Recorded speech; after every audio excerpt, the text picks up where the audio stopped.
What's that one thing you'll never forgive someone for? Share your stories in the comments. What are you for you in no way worthy of forgiveness? Enjoy watching. Story 1. My dad not seeming to care about me or his grandkids. For context, my parents divorced when I was really young, and now I live in the other side of the world from him. This year has been shit as hell, and I also have a new kid. Found out he's basically touring the global neighborhood for a few weeks with my stepmom and can't be bothered to visit for a day. He is also retired and has enough money to start building a new house, so it's not like he doesn't have the time or cash. From the sounds of it, he didn't even think to swing by. Story 2. My mom was always size 0, and guess what? I did not. And she always, in front of her skinny friends, said stuff like, yeah, you can clearly see she is no skinny. Not everyone can be pretty, though. I have lipedema, which makes it worse for me to accept my body. I got eating disorders, lost 28 kilos, still feel fat. My BMI is perfect, still feel fat. My clothes are XX small, still feel fat. Thanks, Mom. Story 3. The neighborhood kid who didn't invite me into his pool. Can't recall my exact age, but I was a teenager. It was a hot summer day, no school. I was walking up the street from my house with nothing to do. I saw none of the other kids in the neighborhood out playing as they usually do. Then I heard noises of kids playing. I followed the noise, and it took me up the driveway to the backyard of one of the kids' houses. They were all in the kids' backyard pool. Almost every single kid in the neighborhood was there, playing, swimming, splashing, just having themselves a fine old time. After a minute or so of watching them play in the pool, the kid whose pool and backyard it was came out of the pool and approached me. He pretty much asked me to leave, telling me how I was making everyone feel uncomfortable, standing there watching them play. I looked past him, over his shoulder at the kids in the pool. They were laughing, jumping, splashing, etc. They didn't seem to be uncomfortable at me standing there. Heck, they didn't even seem to notice me standing there at all. It was pretty clear that the only kid I was making uncomfortable was the kid who owned the pool and was asking me to leave. Maybe he was feeling some guilt about how I was the only kid in the neighborhood he didn't invite into his pool, but not enough guilt to reverse himself and extend an invitation. He didn't gruffly or angrily order me to leave. Rather, he was incredibly so polite and businesslike in the way he worded his request that I leave. In turn, I pretended to be so polite and businesslike too in the way I acceded to his request. I was like, oh yeah, sure, absolutely, no problem whatsoever, and pretended his request rolled off my back. Then I turned around and proceeded to make the trek from his backyard back to the street. But as I was walking down the kid's driveway, I silently thought, you fucking asshole, you couldn't have the common decency to invite me into your pool? You invite all the kids in the neighborhood except for me? Out of all the kids in your backyard, I'm the one you ask to leave? Today, that same kid is a real estate agent in Arizona. If I ever want to buy real estate in Arizona, and my brother and I are indeed looking into investing in Arizona real estate in the future, guess who and whose agency I will never do business with? Story 4. I'll never forgive my mother for abusing us kids. My parents split up for good, which was when I was around 6 years old. I don't know the exact year when their divorce became final, but I think it was only around a couple years later. I don't know why, but Mother was the one who retained custody of us kids. I do know there was no big custody battle. Before the split, Mother always exhibited some small incidents of mental illness, but it was too mild for us young kids to notice at the time. The split must have worsened her mental state, because afterwards, she turned into this psychotic, abusive, raving lunatic of a monster. The lives of us kids went downhill from there as we constantly endured living with and being raised by a psychotic child abuser. No sexual abuse, but all other forms of abuse, physically, mentally, and emotionally. It completely wrecked our mental health. We can't function normally. As a result, we never built up good lives for ourselves. We have no wives, husbands, kids, careers, homes to call our own, etc.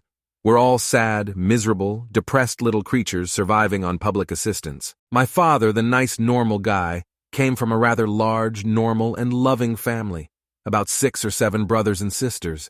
Yet out of all his siblings, he is the only one who isn't a grandparent today, and chances are good he never will be. Rather than overload this post of mine with a wall of text, I will provide you with links to some examples of my mother's abuse and craziness I had to put up with. Story 5. About 20 years ago, a friend of mine died in car accident. His best friend was responsible for communicating the details of the funeral to his other friends and didn't invite me because he disliked my politics. I found out anyway, but didn't go, feeling that the risk of it causing a scene at a particularly tragic funeral wasn't worth it. Sat at home and cried. Still miss you, Smithers. Story 6. Killing my mother by hitting with her car, driving off and hiding for 9 days. Also my ex, who stayed with me for like 4 years, then one night all of a sudden said he was only with me because he felt bad for me.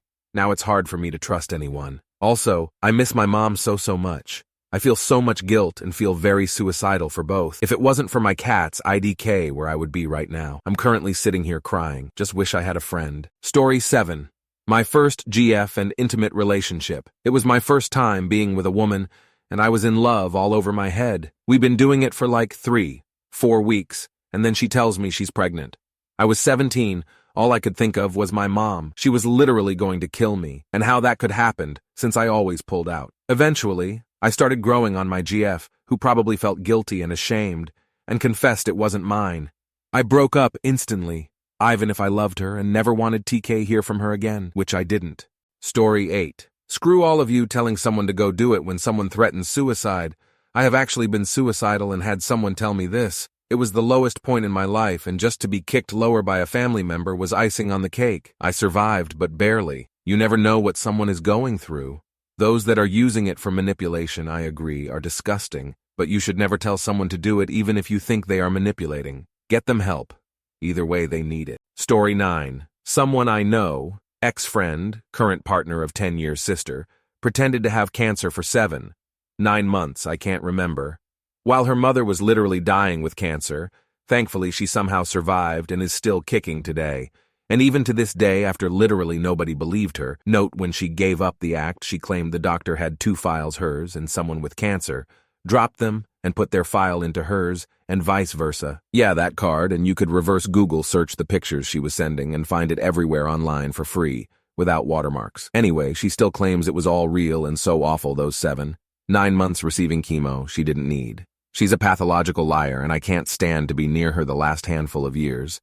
But this one takes the cake for most sacked up lie. Story 10 2 times. 1. Happened this weekend. There's a chance, but very unlikely. My mother stirred up some shit with one of my colleagues who has been my best friend for nearly 10 years and is one of the nicest people in the world, and brought her partner into the issues as well, who also is a good friend of mine, all because of something that my mother thought she was a part of 6 months ago, which got my mother banned from my work. And what she thinks happened that caused her to lose her shit is disproved by their security cameras. I told her the only way I would ever forgive her is if she apologizes to everyone involved in this incident and the previous incident. She tries arguing that the friend is lying to me, even though my mother has only spoken to her a handful of times, and is the type of person that if she has a problem with you, will say it to your face. 2.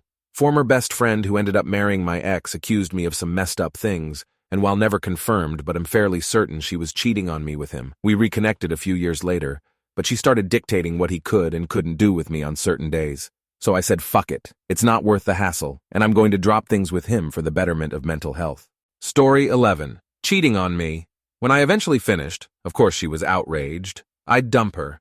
But even then, she denied there was anything. Yet 2 weeks later, she suddenly only then went out with the guy, and he showed as being together 1 year previously.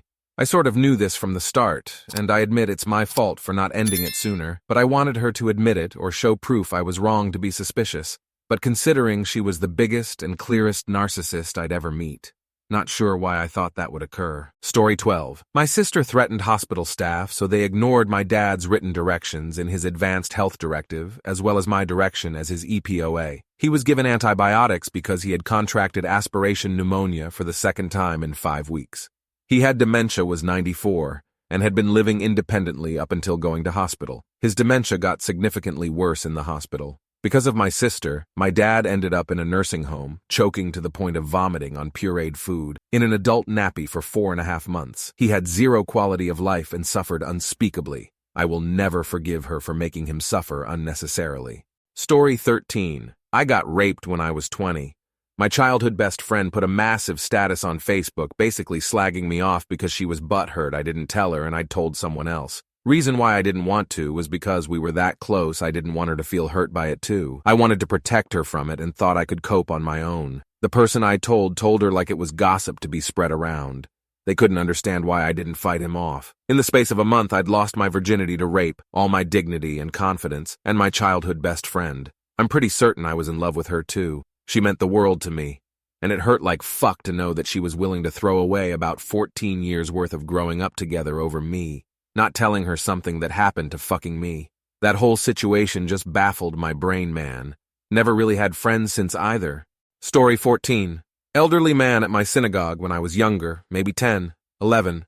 Could be a bit grumpy, but he gave out candy to kids, so I accepted it. For those that don't know, on Saturday, many synagogues serve food after services.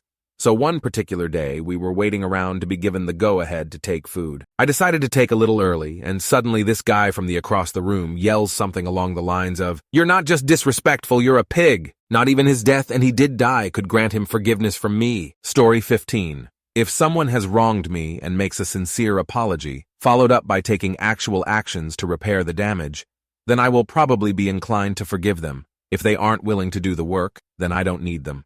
I can tell the difference between a sincere apology and sorry, because those just mouthing the words don't follow through with the required work to repair the relationship. I guess about the only thing that would qualify for permanent, no chance of being forgiven would be if they murdered one of my family or friends, because that can't be repaired. No one's done that to me yet. Story 16. A former bandmate of mine got into this messy love triangle with his girlfriend and the guy she was cheating with. The guy she cheated with started a rumor in our local music scene that my bandmate was an abuser. Because he was pissed, the girlfriend chose my bandmate over him. It wasn't true, and he deliberately made it up to ruin my bandmate's reputation and get him canceled so nobody would book our band or play with us. The band had to split up because, even though the allegations weren't true, it created a humongous liability that put everybody else in the band at risk of getting dragged in the midst of the petty drama. I'll never forgive that guy for making up that rumor. He specifically framed it in a way, too, to make it sound as though the girlfriend was afraid of my bandmate and didn't want to come forward. So when she denied the rumors about my bandmate, people were manipulated into thinking she was just covering things up out of fear. It was fucking sick. Story 17. My wife and I announced that I was pregnant with our son on FB. We are a same-sex couple, and some of my family has had a hard time recognizing and understanding it over the last decade plus. My aunt commented on my wife's announcement post about the pregnancy that it's weird to find out over FB. She did not say congratulations or heart the post. Instead, she unfriended my wife. After that, she visited my straight pregnant cousin's FB and commented on a picture of hers. The picture was of my cousin and her husband kissing her pregnant belly. My aunt commented, "Now that is pure beauty. It's been over 10 years. You've had long enough to recognize the depth of gay love and still sees it as inferior to straight love. I'm good." Story 18. My mom for not admitting me to the psych ward. I was a serious danger to myself due to my spiraling mental health, and I seriously wanted to kill myself. I'd already attempted. Stopped myself last minute BC. I didn't want my family to find me, but the actions were still taken and the idea remained. And in a moment of clarity, it scared the shit out of me. I was fluctuating between the peacefulness someone feels before killing themselves and the lowest of the lows I've ever felt BC. I couldn't make myself do it. I eventually went to my mom, sobbing, telling her I couldn't handle it anymore and begged her to admit me to the psych ward, but she didn't want to for reasons I still don't know. She sent me to stay with my aunt for 2 weeks instead, where I automatically masked because I didn't feel safe. I remember feeling so goddamn helpless because nobody was listening to me and nobody was taking me seriously. My mom basically just made it so I physically couldn't kill myself rather than getting me the help I needed. When I got back, my mom thought I got better because I was still masking and seemed fine, but in reality, I'd basically checked out mentally and didn't check back in until around my 16th birthday. She didn't notice. To this day, I wonder if things would have gone differently had she checked me into the mental hospital like I wanted. I was a serious suicide risk, and while it may not have been a pleasant experience, I'd rather have been there than have my family find me after a moment of weakness. Story 19.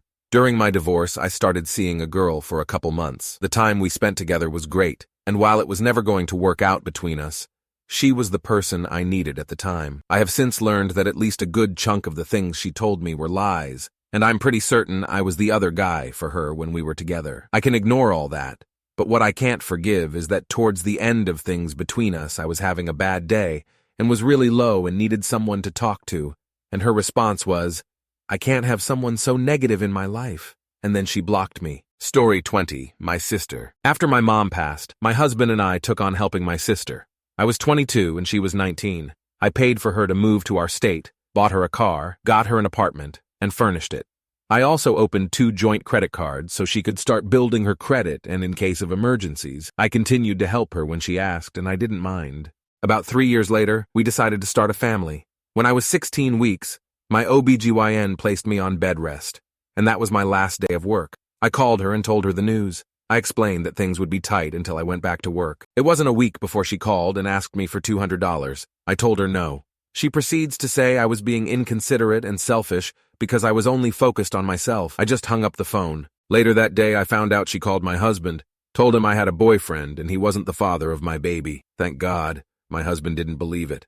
To make matters worse, she maxed out the credit cards, $2K, and refused to pay. Story 21. For context, I came home from the gym after work around 8 p.m., and my mom was in the house before me. She's screaming at 4 a.m., and I'm in bed BC, I have work at 7 a.m., and she is going on about her Pandora bracelet that apparently my sister had got her, which I had never seen or even knew she bought BC. It was none of my business.